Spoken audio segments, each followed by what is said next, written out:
Happy Wednesday evening to you folks, and welcome to this Wednesday evening live stream edition of Got Your Back. In-depth discussion coming tonight with the one and only Jason Strudwick. Going to deep dive on the general manager's comments today, Connor McDavid's comments the other day, as the Oilers have their exit meetings and their exit media availabilities. They wrap up everything and they'll all be hitting the road here. A few more meetings, I think, set to go tomorrow, and then they will go their separate ways to get going on a disappointingly early off-season for them. We'll get to Strud in just a minute. Thanks for joining us here on the live stream. We're live on Twitter and on YouTube. We'll get to your comments in our second segment. We remind you that Got Your Back is brought to you by our great friends over at Mr. Dirk, helping us look great every single day. The suits are great. The hairline's not so much, but Struds and I both love Mr. Dirk. A great spot to pick up a nice new suit, shirt, pants, shoes, belts, whatever you need. Mr. Dirk has a fantastic line for you of both casual clothes and dress clothes, helping you look your absolute best. They're a staple here in town. Been around a long time, an iconic store just off White Avenue and 102nd Street. All right, Struddy, how are we doing on this Wednesday evening, my man? Good, buddy. Good. It's weird. You think about the players and their sharp cliff of an ending to the season here, and I think for fans and members of media and people that are in between somewhere, it was so abrupt, and I think that we all expected deeper, right? A deeper run, and I feel like everyone I talk to, including media, we're all kind of just shouldn't we still be playing, or should we watching, whether you're a media or a fan, you enjoy watching good hockey, and the Oilers have produced a lot of good hockey this year, so we didn't want to see it end, right? And so it's just so abrupt. Last year you kind of see it coming, like, okay, Colorado, this is going to be, this will probably end up in a loss, no disrespect to the Oilers last year, but this year it didn't feel that way, right? And yet here we are, all like the collective hockey are sitting here like, okay, I guess I'll go work on my yard a little bit. Like, I'm kind of in the same space, man. I was like, I guess I'll book some tea times. I mean, we had media availabilities the last couple of days, and so we went down there and talked to some of the players, and we're going to get into that sound tonight. But it is very abrupt, and you go from, I can only imagine what it's like for the players, but for me, you go from, I got a flight booked to Vegas and maybe a couple of, a month worth of work left, or just like, boom, done. And so for the players, it's got to be very jarring too. You spend, like you tell me, Struds, you spend every day of your life with these guys.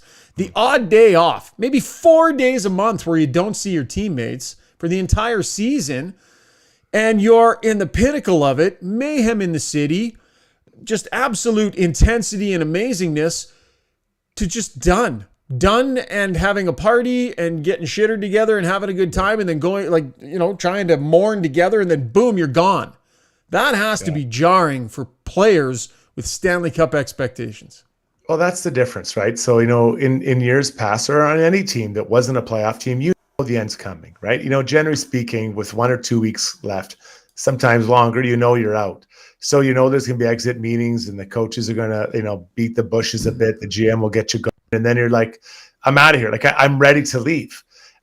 When you're a team that is, expected to go quite deep in the playoffs, and it kind of, not that it wasn't an upset, but just, it was, 6 games, and the last 2 were so quick, bang, bang. And you're kind of down, and like just watching the guys talk, watching the GM and coach talk, it feels like, everyone knows the party's over, but no one wants to go home. Like they're just like, this is closing time. Yeah, right. Yeah. That's exactly it. Like, it's not. So it's a different feeling, and unfortunately, this group will never be together as it is now. Now, the core will be back, and I'm sure we'll get into that. But that the same group of 20, let's just call it 25 guys, just to make it simple, will not be back. There are going to be changes, just like on every team. There's changes, right? Mm-hmm. So you kind of mourn that a little bit, and then maybe a missed opportunity as far as what you get to play the Stars in the 3rd round. Is that harder or easier than Colorado last year? I think I'd rather play Dallas. No disrespect intended. Yeah. So it's just one of those things that just feels like our party shouldn't be over. And playing the playoffs, it does feel like a party that you just don't want to end. Our party shouldn't be over. I like that, Struddy. I think that encapsulates the way the entire city is probably feeling right now. Good point. Yeah. Our party shouldn't be over. If you're Oiler fan, you're certainly feeling that way. If you're McDavid and Draisaitl and company, the Oilers, you feel like the work shouldn't be done yet, right? That's got to feel such a feeling of emptiness and incomplete, missed opportunity, because this team, man, this was a good team. And they had a chance with the competition that's left. They had a real good chance. But as Ken Holland said today, they ran into a real team, man. Do you think it makes it better, more palatable as a player if the team you lose to goes on and wins the Stanley Cup? They experienced that last year. Does that make it easier to digest what happened to you that, hey, back-to-back years, we lost to the Stanley Cup champion, Oh man, part of me says yes, and I was never in that position. So I think the other part though is like, just think if we would have beat those guys. Yeah. You're thinking, if we beat Vegas, do we win the Stanley Cup? Yeah, and I think that's the hard part. That's a really hard thing to do. And you look at all the guys in the avails. I know there'd be a few more, but just to a man, they just seem like they're just shell shocked that it's over, and so just got torn out situation. So I think that you just feel sick about it. Like I played on teams and we made the first round and you're just happy to make the playoffs. And we weren't winning the Stanley Cup, but these guys, this team is built to win. And, oh man, it's just that's the thing about the playoffs. It's so abrupt. It's just bang and you're just out, and all of a sudden you're just looking on the outside back in, and it's, I remember one year with the Rangers, I think it was 2-2, and then we lost 2 in a row. And I think one was either overtime, game 5 was maybe overtime or something. And so it was really close, or we were winning, and I think they came back, tied it late, and then they scored in overtime, I think. And we were out in game 6, gone. Like, it was so abrupt. Yeah, and boom. Quick meetings, and within 5 or 6 days of game 5, we were flying home. Yeah. Flying. We thought we were going to go to Crazy. the final. So, just so fast. And the worst part is it takes another encounter. Able to reference this. It takes another year to get back to this point. So think of the workouts, the training, the hurt, the joy, the great moments, the low moments, the games, the traveling, like everything you give to the game just to get back to this place a year from now. YEG Sports News chiming in on the stream says, you guys are making me depressed. Oh man, I feel for Oiler fans. I do. And as you know, Struds, as a member of the media, we don't cheer, honestly, don't cheer at all. But I've been in this market a really long time. I'm like 23 years or something covering this team. And there was the one amazing run to the Cup final, and that was heartache for fans. And then really since then, a couple of years where they could really rally. I don't cheer for the team, but man, I would have loved to have seen the fans in this city have had an opportunity to go on a really fun run and rock and roll. They deserve it. Like fans here do. And I feel for the fans, and you feel for the players too, right? Because you know how you see all year you see them putting their heart and soul into it all year. Once again, we are streaming here on Twitter and on YouTube. We're going to get to your comments in our next segment. We'll pick the odd one off as we go here. Bratsky84 giving you a little love. Elite Magic print, Struddies. Loving the look up over your shoulder there, Magic. Yeah, I know. I might have to change it. I have a Bo Jackson one. Maybe I should change it. Maybe it's my Oilers lost. It's your bad. Yeah, you need to change it God, up, man. Sorry, guys. Sorry. Superstitious like that? Yeah. Okay, well, listen, let's get to the point of the podcast tonight. We're going to have a while here because we're going to keep doing pods. We're going to dissect, off-season maneuvers, what makes sense, what doesn't, free agent targets. We're going to go through all of that, Struds. I don't think you and I are just going to fall off the face of the earth because the Oilers are done. We're going to keep pushing out some podcasts, and we'll save those conversations because we don't want to try and have them all at once. We're going to try and kind of do them in depth as we go. So what I want to focus on what Connor McDavid had to say in his media availability. And I want to focus on what Ken Holland had to say in his media availability about his future. So we're going to get to those two things in our breakdown. And that's brought to you by DLR Vinyl Products. As you know, we've been telling you all year that they supply amazing maintenance-free decking and fencing products. So if you don't want to stain, if you don't want to sand, if you don't want to have to paint, think about going with maintenance-free vinyl from DLR. You put it in once, lasts a really long time.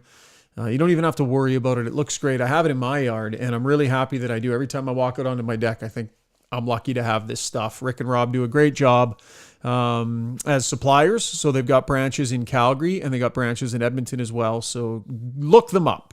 That's DLR Vinyl Products. So I think what I want to do, Struds, is I want to kick this off by just playing Connor McDavid's clip from the other day. This is the one that stuck out to me. And this is a long clip. So bear with us, because you're just going to have to stare at Struds and I staring blankly at the screen, but you'll hear Connor McDavid. But I asked McDavid a question, Struds, about the future and just the idea that, we don't know what's going to happen, right? There's a negotiation that's coming up.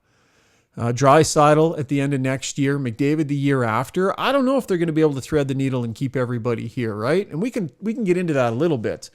But I just asked him about the basic idea that you're here, you're together now, and what it would mean to get this done together. And I'll play you McDavid's response. It's about a minute long, but I really want you to listen. And I want you to think to yourself, have I heard Connor McDavid talk in this way about this city and this franchise before? Because I'll tell you, as he was saying these things, I thought to myself, I don't know if I've heard this before. So we'll go to the Weiss Johnson soundbox, and here's the captain. Leo and I have been here our whole careers. We've been through some bad years, some disappointments, another disappointment this year. But at the same time, I look at the culture that we've built here.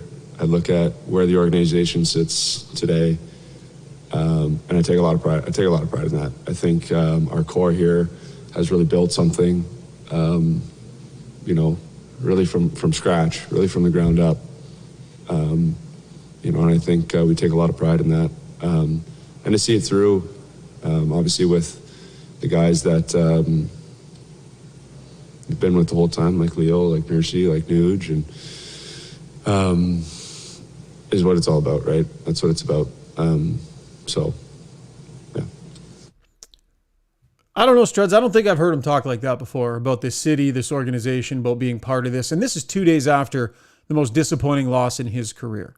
What do you make of that? And as it pertains, because the question is always, where's McDavid's head at about being part of this organization and part of this city? Yeah, so I have no information. I don't pump any information, and honestly, no one wants to give me information anyway. So I'll just interpret what I think I'm hearing.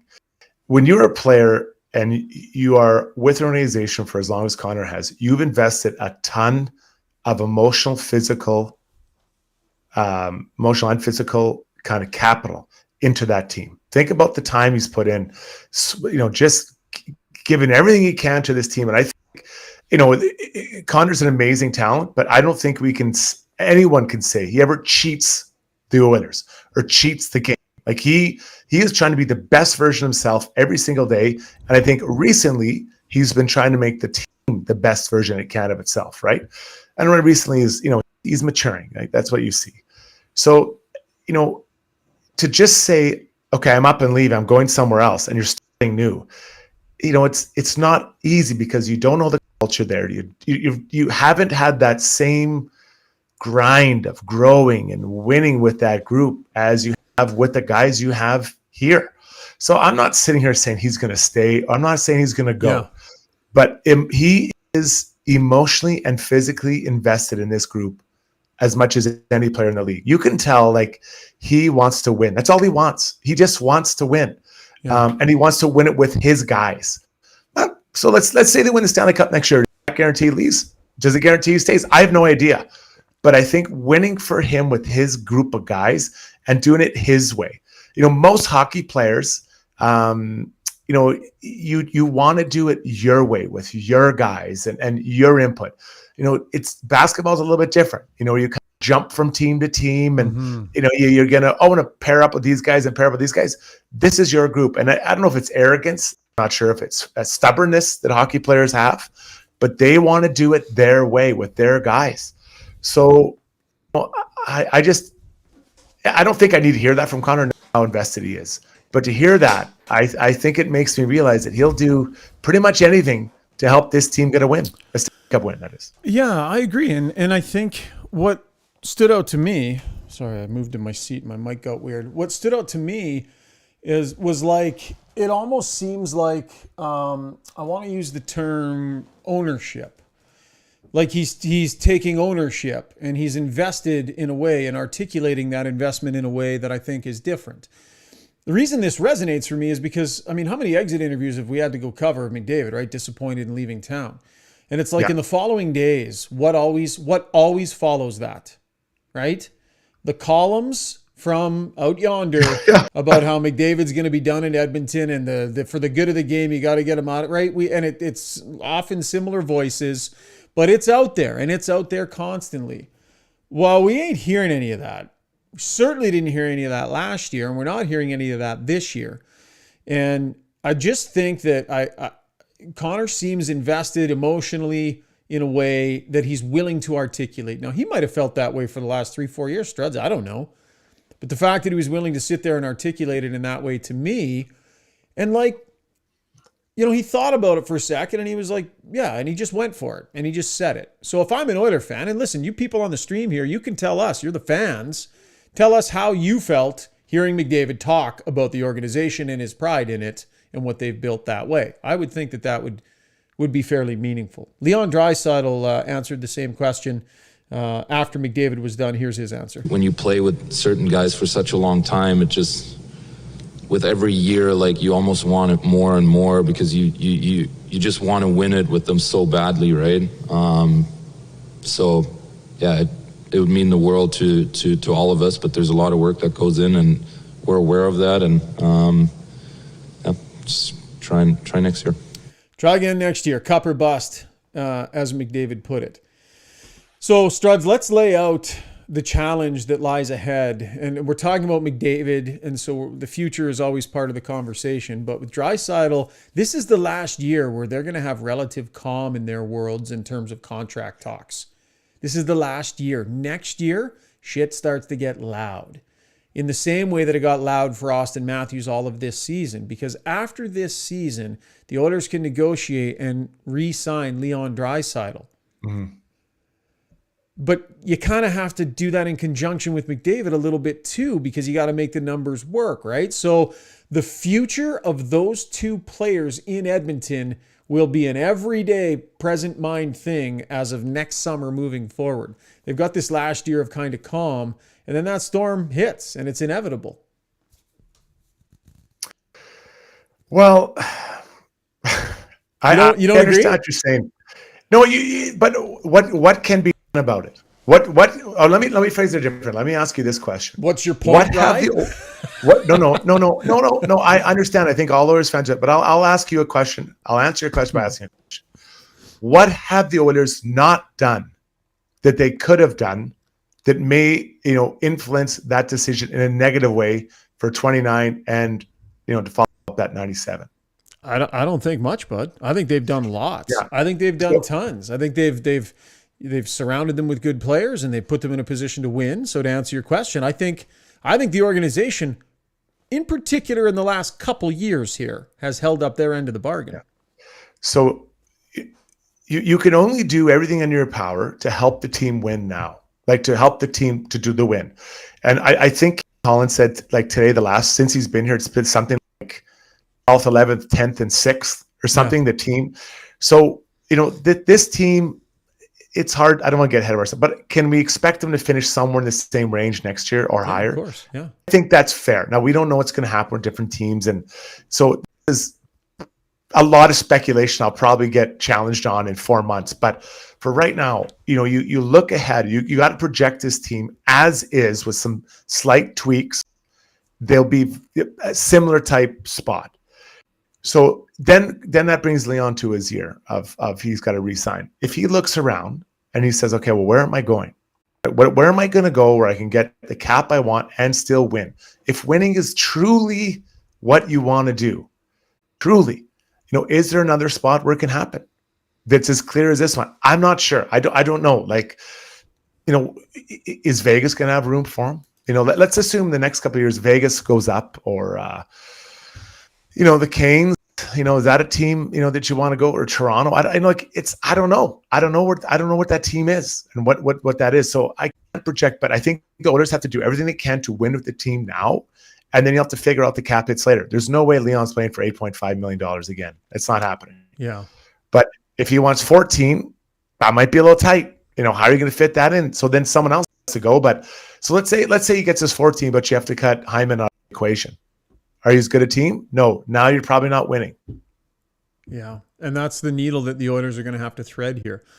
And I think this will graduate us into the conversation about Ken Holland, Struds, and the deft touch it's going to take to thread this needle of getting McDavid and Draisaitl extended long-term with this organization, right? Because it's a year apart that it can happen. Now, the risk is if you don't, so let's fast forward a year. And the Oilers did whatever they did, and we're sitting here, and Leon Draisaitl is staring down the barrel of his unrestricted year, right? Yeah. So you can now re-sign him. So you go to Leon and you start contract negotiations, and what's his ask? How much is it? What percentage of the cap? Does he want max? What kind of year did he have? Are we talking highest paid player in the league now? Because, who knows what he might do. Mm-hmm. But then you look at, you can start negotiating with McDavid next year. So you kind of need to know what Connor's number is going to look like to understand what you can give Leon. The only player on the planet whose contract negotiation is more important than Draisaitl's is McDavid's. It's and you can't do that one yet. So if you overpay Draisaitl, obviously you're going to safeguard the space you need to get McDavid done too, but you kind of need to have an idea of what it's going to look like. So you need a general manager with a pretty deft touch here that can figure out what Draisaitl's wants and needs are, what his number is, that can have a sense for how McDavid is going to fit in. But bottom line, if they both want max, you're probably not going to have a chance at winning much. This is going to be tricky, man. This is not something you want a first-time GM handling. No, okay, so yes, so we can get to that conversation. But when you're looking at it, Connor and Leon are very aware, though, as well. If they take a max number, wherever they go, it'll be unlikely that you're going to win a Stanley Cup. Right. That's a fact. That is just a fact. Are there any $10 million guys left? I think there's one, isn't there, in the playoffs? There's Bobrovsky, what is he, 10? And then what is Kachuk and those guys? They're all just under, I think there's a couple guys just under. What is Barkov? He's got to be damn close to it. Is he 9.8 or something like that? I'll call it up, but continue making your point there. So you have to.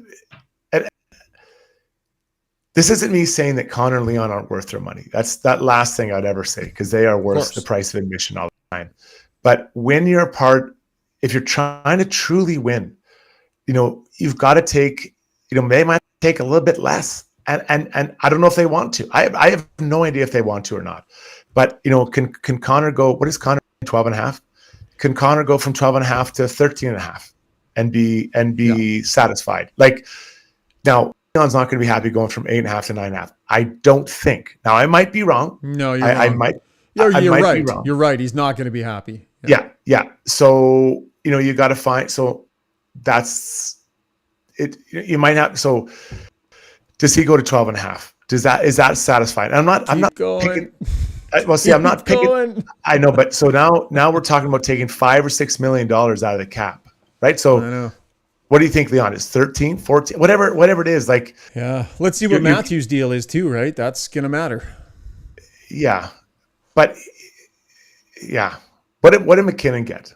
Is he at 11.5? By the way, there are some $10 million players left. Bob, Barkov, Eichel, those guys are in that range. I'm just pulling up McKinnon here so I can get it right. Yeah. 12.6. So he's at 12.6. So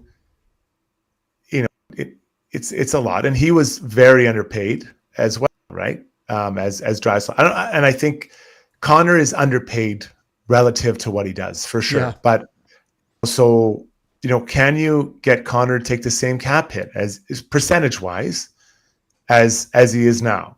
as that initial. I don't know. I don't know if that's, and then for Leon, it might be different. You know, he might, I have no idea what Leon might do. Leon might say, I'll sign a 1-year contract.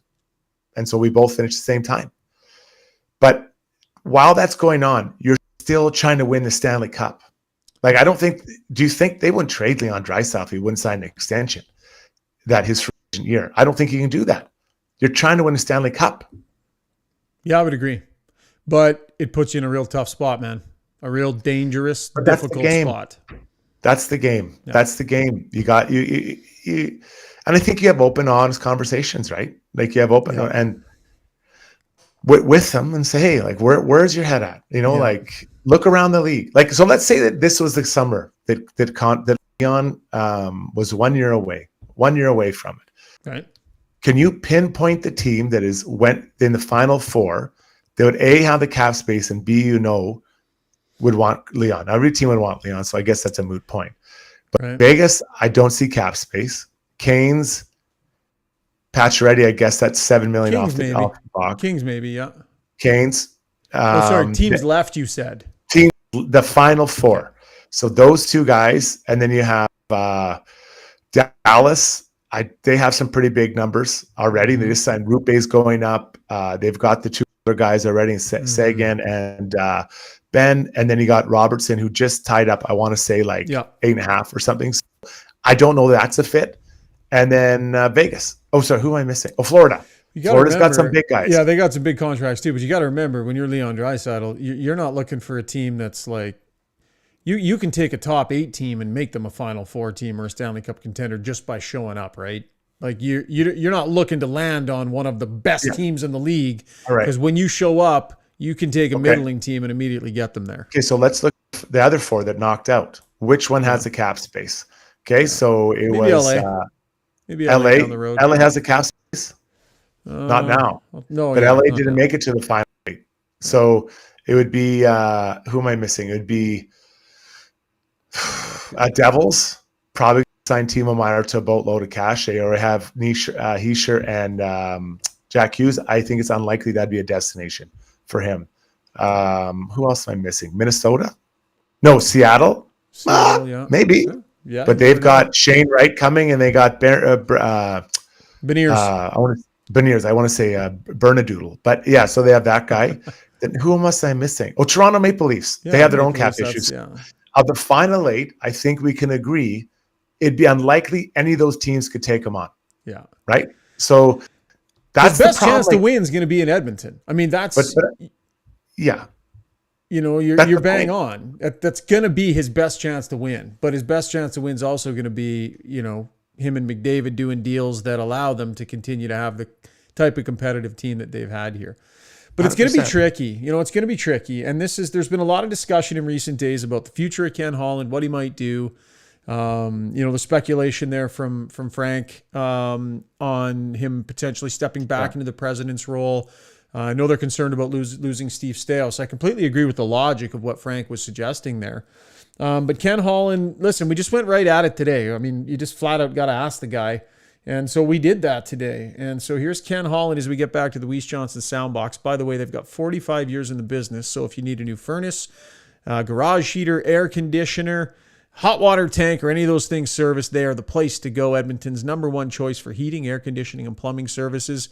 Give them a call. It's 780-463-3096. They got some great specials on air conditioners right now. So Google them, check out the website, give them a call. That's Weiss Johnson. Okay, here is Ken Holland. I mean, flat out just asked him about here's my question. Do you intend on being back in both roles, like the general manager? Do you want to sort of your hands on the wheel as the GM next season? For the 23-24 season? Yeah. I do. Expounding on that, here he is. For me, it's unfinished business. I plan to honor my contract. Beyond that, at this stage of my life, I don't invest in green bananas. Just not sure if I'm going to be around long enough to see them ripen to be yellow. Great clip from Ken Holland. But this is the one that resonated the most with me, Because people think like he was ready to shut it down for the most part when he was done in Detroit. Then he did a 5-year deal here. People, how much gas does he have left in the tank? Well, you tell me, Struddy, does this sound like a guy who's ready to shut her down in any way, shape, or form? You know, I've gone through 4 years. I've got a year to go. I've got 9 grandchildren, 4 children. I've still got a ton of energy, ton of passion. The last time that I was the general manager of a Stanley Cup championship team was 2008. That's a player's lifetime. I think that's going to be 16 years ago. I would love to do that one more time. I would love to do that one more time. Made it clear he'll be back as general manager.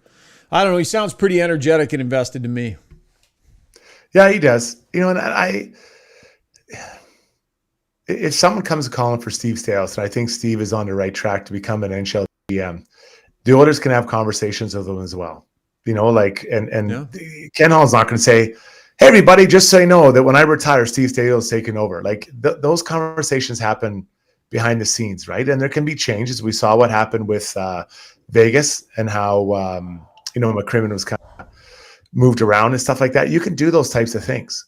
But, you know, it's I don't get the sense this is not collaborative. Like, I think the owners are quite collaborative in their approach, and everyone kind of has their role, and Ken Holland talked about that. So I'm not so worried about that. Like, I think everyone in the organization should recognize that they're damn close to winning a Stanley Cup, or they're a good team, and they're going to continue to be a good team if everyone just keeps doing their job and keeps working toward that end. Now, opportunities to become an NHL GM aren't many. So someone called Steve and said, you can be the GM of whatever, Pittsburgh tomorrow. He's probably walking off. But you got to just kind of keep with it and keep adding talented people on and off the ice to your group. And I think that they've done that, bringing in Steve Staios. A succession plan. I mean, it's the responsible thing to do to figure out the proper succession plan to Ken Holland, right? So he's clearly in to be the general manager this year. Beyond that, I mean, does he do an extension to stay on as the president of hockey operations for a couple of years after? Maybe. Could totally see that, him sticking around, right? And I could see the organization wanting him to stick around, but in a reduced role. With that in mind, they need to start having discussions about who the next guy is. It would not surprise me one bit, Struds, if the organization hasn't already put plans in place and they've got a strategy in place and they're saying, okay, who's going to be the GM next year? Let's start talking about candidates. They've got some great internal candidates. Keith Gretzky is a good internal candidate. Steve Staios is a good internal candidate. Bill Scott's been at Ken Holland's right hand for a long time and would deserve the respect of a look. They've got people. Paul Coffey is going to be there and he's going to have a big voice in this whole thing as well. But why wouldn't you look at external candidates too? This would be one of the most coveted jobs in the league, the general manager's position in Edmonton when Ken Holland finishes with it. So I would imagine that they would do an exhaustive external search as well. Unless they do it their way, right? Like the culture. You know, you hear McDavid talk about it. You know, you hear Ken Holland talk. Like, if they believe in the culture, then they have someone who's in line who aligns with their thought process of what the culture is to be an Edmonton Oilers manager. Yeah. What if Dubas takes a year off in Toronto? I'm just going to float that out there. What if they don't get that deal done and he decides to take a year off? No, so let's explore pretty good Dubas. GM. Well, and what? But what? How do you judge? If I told you the GM out there who's won one series was he 5 years general manager? Would you say just saying that? What's your response? I would say, yeah, it doesn't sound great. How did his team play? Did his team underachieve or did he not build a good enough team? Well, aren't they the same thing? I don't know. I mean, I think you can put a pretty good team on the ice and do your job, and there can be other factors, as to why they don't win that don't fall in your lap. Well, I don't want to make this about the Leafs, but do you truly feel in your heart of hearts the Leafs that the Leafs should have got past Florida? Look at that goalie situation. Look at the goalie defense. Situation was tough. Florida's better than I think people think, right? They galvanized in a different way. I mean, I like the Leafs team. Listen, I know what you're saying, and you're right. We don't want to make this a podcast about the Leafs. Yeah. The original point was an exhaustive search externally as well, right? Sure. And that for this job, it will be coveted. And here's why. So if Ken Holland's going to stay on as the president of hockey operations, let's say beyond that, that's one thing. You got a steady hand overseeing things that's got that experience. If he doesn't, now you're hiring the guy who's going to negotiate the McDavid contract. That's who you're hiring. And potentially the Draisaitl contract. Do you think that Ken Holland walk away in the middle of that? Well, his contract is up. So, I mean, no, probably not. I think, I said today on SportsCenter, and that's hockey. Yeah. He'll be here for that, but that's the Draisaitl contract. Yeah. That Draisaitl contract can be done next year. I don't know if he's going to still be here in two years from now. I mean, the guy might want to retire and he loves golf. Like, wouldn't blame him. Not this. When you're this close to winning, let's say that they win 3 rounds next year. Do you think he's going to walk away? Yeah. I don't know. He's a lifer. I'd have a hard time believing it. I don't know. They'll have to you're that close. Yeah. Let's say they win the Stanley Cup next year. You think he's good? Well, maybe that would make him want to walk away. Yeah. And maybe that would change the opinion of Leon and Connor. Maybe they'd be like, you know what? Thank you. We're going to leave. And I'd be like, okay, thank you for some great years. See you later. Like, yeah, not see you later. Like I'm kicking out, but like, I get it. You know what I mean? Like I don't know. It's so hard to predict. So many things can happen. Like if they win a Stanley Cup next year, does Leon Draisaitl decide he want to go somewhere else? Yeah. Gonna go cash in, guys. I left $15 million on the table over the last 5 years. I'm gonna go cash in. I don't like that. I don't like that narrative because he signed the contract. At the time, people he's overpaid. He's overpaid. So I'm not saying that he's grumpy. I'm not saying that he's blaming anybody. But dollars are dollars. If you're Leon Draisaitl, you're looking at it. You're not blaming anyone. That was his choice. I don't think he left anything on the table. He got the deal that he signed. Right? What? He got the deal he signed. No one forced him to sign it. I know. At the time, what do you think when you say left money on the table? I can't say it. But what that means is that he signed the deal in good faith. The team signed the deal in good faith. He's never complained about it a day in his life to anybody public. I've never heard it. What You're I'm always complaining about is, if you crawl into a guy's brain and you think about, okay, he's evaluating his career. We all did this with Nate McKinnon, right? There was no way Nate McKinnon was taking a team-friendly deal because he'd already done that. He'd left money on the table in his first deal. He was going and he was getting paid. I'm saying it could be the same with Draisaitl if he thought that way. It could be. Yeah. But wherever he signs for that massive number, they probably won't win.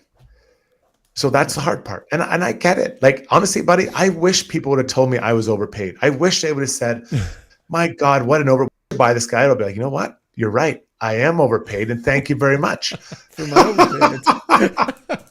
I wished I was Jeff Finger. I wanted to be Jeff Finger. Yeah, no kidding. Hey, that you could have been. There was not much distance between you and Jeff Finger, buddy. Like that. It wasn't. You could have. I don't know what it was. Yeah, you could have been.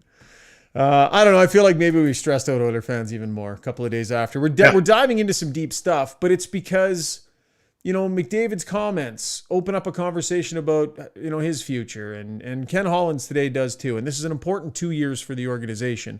So I kind of wanted to get into that. We do want to hear what you have to say, though. We're going to do a few minutes here of listener comments. Struds, I tweeted something a little bit before. You can go check that and see if there's any comments there that you want to get to. While I do our ad read for our good friends at Sherwood Buick GMC. It's going to be our takeaways segment. I recently bought a vehicle, nice Sierra 1500 elevation trim at Sherwood Buick GMC, and the experience was awesome. Real easygoing sales staff. It was really nice. I wanted to test drive one of them, and they had one of them on site. I was able to get in the truck and drive the truck. So that's good. They have stock in. You're not waiting for months and months and months on end. And the financing was super easy too. So it's a big, beautiful dealership, massive. They got tons of stocks, trucks, SUVs, used, new, the whole bit. So I highly recommend you stop by Sherwood Buick GMC. That's just off Baseline Road on the way into Sherwood Park. So we'll get to the Weiss Johnson Twitter mentions here. I'm just going to pick a few off, Struds. You can do the same. Mike Zwack says, McDavid built a house in Edmonton, so he obviously signed a 25-year mortgage, so we're good. No way he breaks that mortgage early. Yeah, you don't want that penalty. He doesn't want to pay that extra penalty right now. If the interest rates will kill him. Exactly. He did build the nice house though, and that, hey man, I don't know, Struds, if you spend 8-9 years in any city, you're gonna fall in love with it, man. It's gonna become home for you, don't you think? So I'll just share my experience. So I played at I was with the Islanders, and I got traded. And I was thrilled to get away from that group, not players, just the owner. It was a mess. And I was in Vancouver, and I was there for basically 5 years, 4.5, 5 years. And I poured my heart into that team. And I got to tell you, when I left and I decided to leave, it was the hardest thing. I was in tears, literally in tears, because I felt like, what am I doing? Like, am I leaving? Why am I leaving? Like, and just those guys, because we'd grown together and built something. When I got there, it was a shitstorm. Couldn't win anything. Then we make the playoffs, and like, then it's getting exciting. Then when after I left, they started going. I think they made it to a conference final, and then much later on they made it to the final. But I wasn't even close. But that feeling of like, I should be there. Like, those are my guys. And I think that is kind of what you're dealing with here with hockey players, and that's a hard thing to trump. It's not just about the city. It's about guys you've been in the trenches with, and the idea that you'll walk out in a different direction away from them. Do you have one you want to get to there, Struds? Not just yet. Nobody. You got one? No there? problem. I got another one right here. Yeah. In hockey, generational talents do not leave, says Colin Pond. Gretzky, Lemieux, Crosby, Ovechkin, they don't leave their teams. Gretz was traded, but he didn't walk away, and he had won in Edmonton. Goat Farmer says, you guys are great. Even Struds, earplugs, and chairs. Absolutely love it. Thank you, Goat Farmer. Go. Sherry Frazee says, I hope I said that right. And this was in response to me asking Oiler fan, how did you feel about the comments that Connor McDavid had? She said, super proud. Love the exit interviews. I'm so glad McDavid left all Oiler fans comforted by his interview. Comforted. That's an interesting word to use about Oiler fans and their feeling, how McDavid left them feeling at the end of the season. Anything from you, Struds? I can keep going here. Yeah, I got one, just a quick one here from Jimmy Anderson. He says, a little bit off topic, but it's okay. Campbell needs a bounce back here. The Oilers need a new goalie. Hellebuck, anyone. So I'll jump on this one. With all that cap space? Yeah, I think unlikely that money will be created and the trade for Cam will happen. I'll just say this about the goaltender. I think that Stuart Skinner, for development-wise, this was an unbelievable year for him. Unbelievable. And he contributed at the same time. I think that's a huge thing. And I believe for Campbell, I think, and Ken Holland spoke about it today, the first year of a player's big contract is rough. And it was rough for Campbell in many ways. Yeah. I think Campbell, I go away on a vacation, whatever, go sun my buns somewhere, and then I come back and huddle up with my goaltending coach and say, okay, what does my summer look like? Let's get this going, and I'm going to come back reinvigorated, fresh. I don't think he has any injuries, so you can probably get going pretty quick here and just figure out everything, equipment, your approach, everything.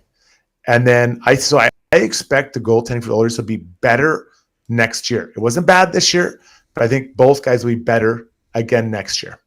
Interesting. YEG Sports Junkie says, if you could only fix one, what is more important? Top 4 D. What is more important? Top 4 right shot D or top 6 right winger? So really what we're talking about here is Yamamoto and Ceci. Not even a question, the D. It isn't even a debate. Considering the way they lost, Yeah. Not even a thing. They've got enough. They don't need more firepower, right? I mean, they need, and this isn't an indictment on Cody Ceci. I want to be clear on that. I like Cody Ceci. It's been good for them. I wish I was as good as Cody Ceci. I like the way he plays. So do the Canucks. Yeah. I'd like him to be a little bit more physical. There's no doubt. But listen, we all have our whatever limitations, right? Mm-hmm. So finding a guy that can play beside Nurse and complement him maybe differently than Ceci would be a priority. I'd love to keep Ceci too. Like, don't get me wrong, but financially they won't be able to do that. Now, is this an easy task? It's not, because you got to move Ceci out. You got to figure out how that all fits together. But I do not care about that top 6. I do, because they've got 5 out of 6, and 2 of them are all world. Maybe Holloway coming. We'll see. Yeah, I mean, got to figure out something has to be cheap. You can't have everyone making $6 million or $7 million, whatever. Yeah. So, but that spot jogger is huge. Yeah, I totally agree with you. And they have somebody in Dylan Holloway coming that could potentially, if they stick with him, could fill that need. In next year's playoffs, will Dylan Holloway be playing in a top 6 role? I think that's a question that the Oilers need to work their way towards answering next season. And I think there's a chance that answer is yes. From a cap standpoint, that would be brilliant for them. Sure. If that answer could be yes. If at the trade deadline next year, we're not talking about their need to go get another top 6 forward because we never figured out if Dylan Holloway could do it or he wasn't given the chance. You know, that's player management in season with an eye on the playoffs. Yeah. Yeah. And yeah, they've got to find some cheaper players to play but larger, faster wingers are what this team is all about. Look at all the guys they've brought in. That's what everyone's about. So that's something they have to do. And I think I would also talk about managing energy over the course of the year. I think that's something that we haven't really talked about, and I think we'll get to in the future. But interesting, Struddy. Podcast for a different day. Do you mean your analysis of when they took days off, when they practiced, when they didn't? Is that the kind of do you have a narrative or a comment about that? Player usage. You know, how much are you using guys? Like how much are you taxing these guys over the year? Interesting. And I think it's a worthwhile conversation. I think to have. I really do feel that way. We want to issue a special hello as we wrap up the podcast to Goat Farmer, who just said, good point, Struds, managing energy. But Goat Farmer also said, by the way, we live in the Philippines now. So nice to listen to Edmonton and you all. Wow. Philippines, buddy. We've made it. We're officially everywhere. International. Mr. International, Mr. Worldwide, you and I. Yeah, exactly. Okay, well, listen, good discussion. I enjoyed it. And Struds, we're going to keep doing some podcasts here, and we're going to pick topics, and we're going to dig into some really specific topics. We can't just shotgun blast everything facing the Oilers on every single podcast. So we're going to pick topics, and we're going to dig in, have nuanced discussion. I think we did that here tonight. Hope we didn't stress out Oilers fans too much. Talking about McDavid and Draisaitl's future a couple of days after a loss, eh? Yeah, no, they're not going to sleep tonight. All right, buddy. Keep your eye out for a Got Your Back LeBrun Rishaug. Might have a special guest tomorrow morning, Struddy. Buddy of yours. Nice. Former NHL goaltender. Might be stepping into the LeBrun Rishaug pod tomorrow. Anything you want me to ask, Noodles? Yeah, heavy glove hand. Why did he have the heaviest glove hand in the league? Was that the knock on him? It was bad. Yeah, I used to think it was lazy. When I first started, I thought it was a lazy glove hand. Then I realized it was just heavy. It was heavy. It's like he had a weight in it. You're such slowest glove hand. And he's not even here to defend himself. I'm gonna have to roll that. I'm gonna roll that clip in for Struds tomorrow, or for Noodles tomorrow. Yeah, let him know. He needs to hear the truth. Not lazy. I guess what's better to be, lazy or a heavy glove hand? Yeah, probably lazy, I would think. Okay, pal. Good job tonight, and we'll chat here in the next couple of days, man. Can't wait, guys. Much appreciated. Thanks to all of you for joining us here on the live stream. Had lots of fun. Some great comments that you threw into the stream, and that's much appreciated. So, thanks for listening, and big thanks to our sponsors, as always, Mr. Dirk, DLR Vinyl Products, Sherwood Buick GMC, and Weiss Johnson as well. We'll chat real soon, folks. Enjoy the rest of your week.